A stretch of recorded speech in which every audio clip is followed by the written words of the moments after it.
1980 চনত সংগীতপ্ৰেমী বিভূচৰণ বৰুৱাই প্ৰতিষ্ঠা কৰা যোৰহাটৰ এক অতিকৈ পুৰণি সংগীত মহাবিদ্যালয়খন য'ত প্ৰায় 800 গৰাকী শিক্ষাৰ্থীয়ে অংশগ্ৰহণ কৰিছিল এক বিশাল সংগীত মহাবিদ্যালয় হিচাপে স্বীকৃতি লাভ কৰিছিল। এই বিষ্ণুজ্যোতি সংগীত মহাবিদ্যালয়খনত সময়ত অসমৰ সংগীত জগতৰ কিংবদন্তি সুধাকণ্ঠ ডক্টৰ ভূপেন হাজৰিকাৰো উপস্থিতি দৰ্শোৱা হৈছিল। এই বিষ্ণুজ্যোতি সংগীত মহাবিদ্যালয়খনে ভাতখান্দে পুৰস্কাৰো লাভ কৰিবলৈ সক্ষম হৈছিল, যি ইয়াৰ গৌৰৱজনক ইতিহাসৰ এক অংশ। 1980 চনৰ পৰা 2025 চনলৈকে মহাবিদ্যালয়খন দেৱীচৰণ বৰুৱা ছোৱালী বিদ্যালয়ত সুন্দৰভাৱে চলি আছিল। বৰ্তমান সময়ত চৰকাৰী নিৰ্মাণ কাৰ্যৰ বাবে মহাবিদ্যালয়খন বিভূচৰণ বৰুৱাৰ বাসগৃহৰ চৌহদলৈ স্থানান্তৰ কৰা হৈছে, যি তৰাজানস্থিত KK বৰুৱা ৰোডত অৱস্থিত।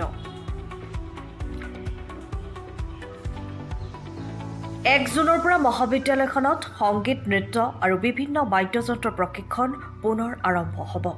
ইচ্ছুক প্ৰশিক্ষাৰ্থীয়ে তলতীয়া নম্বৰসমূহত যোগাযোগ কৰিব পাৰিব। যোগাযোগৰ নাম্বাৰকেইটা আমি জনাই দিছোঁ 8638757804 অথবা 9864252804। নমস্কাৰ, মই যোৰহাটৰ ৰাইজৰ জ্ঞাতাৰ্থে জনাব খুজিছোঁ যে 1980 চনতে প্ৰতিষ্ঠা কৰা বিষ্ণুজ্যোতি মহাবিদ্যালয় যিজন ব্যক্তিয়ে এই অনুষ্ঠানটো উন্মোচন কৰিছিলে তেখেত হৈছে প্ৰয়াত সংগীতপ্ৰেমী আৰু সংগীতপ্ৰাণ বিভূচৰণ বৰুৱাদেৱ। আৰু এই বিভূচৰণ বৰুৱাদেৱে সংগীত ইমানেই ভাল পাইছিল যে তেওঁৰ অনবৰতে ৰাইজৰ এনেকুৱা কামতে লাগি ফুৰিছিলে। আৰু এই অনুষ্ঠানটোৰ কাৰণে তেওঁ ঘৰতে প্ৰপত্ৰ দি প্ৰায় 800 ষ্টুডেণ্ট লৈ পেলাই এই অনুষ্ঠানটো গঢ় দি উঠাইছিলে। আৰু সেইখিনি সময়ত এই অনুষ্ঠানে ভাতখান্দেৰ পৰা পুৰস্কাৰো পাইছিলে এওঁৰ সহযোগত। গতিকে এতিয়া 1980 চনৰ পৰা বৰ্তমান 25 চনলৈকে এই অনুষ্ঠানটো দেৱীচৰণ বৰুৱা কন্যা বিদ্যালয়তে হৈছিলে। কিন্তু এই অনুষ্ঠানতে চৰকাৰৰ অনুমোদন পোৱাৰ কাৰণে সেইকাৰণে স্কুলখন এতিয়া ভাঙি নতুনকৈ বনোৱাৰ ব্যৱস্থা কৰিছে। গতিকে এই অনুষ্ঠানটো মই স্থানান্তৰ কৰিবলৈ বাধ্য হ'লোঁ।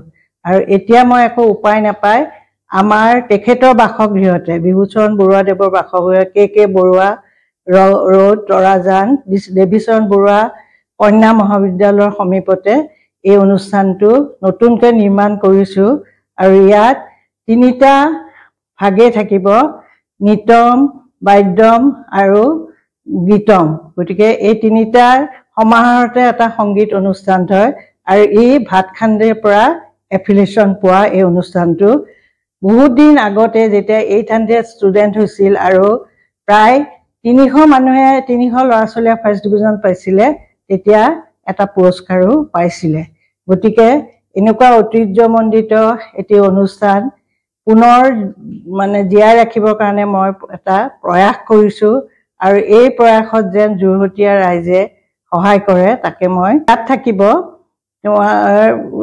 কণ্ঠ সংগীত, তাৰ পাছতে তাবলা, ভায়লিন, তাৰ পাছত গীটাৰ, ভাৰতনাট্যম, সত্ৰীয়া আৰু বিহু নাচ। তাৰ কণমানিহঁতক আমাৰ অসমীয়া কলা কৃষ্টি সজীৱ ধাৰণা দিবৰ কাৰণে, সতেজ ধাৰণা দিবৰ কাৰণে জ্যোতিপ্ৰসাদ, বিষ্ণুৰাভা আৰু ভূপেন হাজৰিকাৰ গীত শিকোৱা হ'ব, আবৃত্তি কৰিব শিকোৱা হ'ব, নৃত্যও লগতে শিকোৱা হ'ব।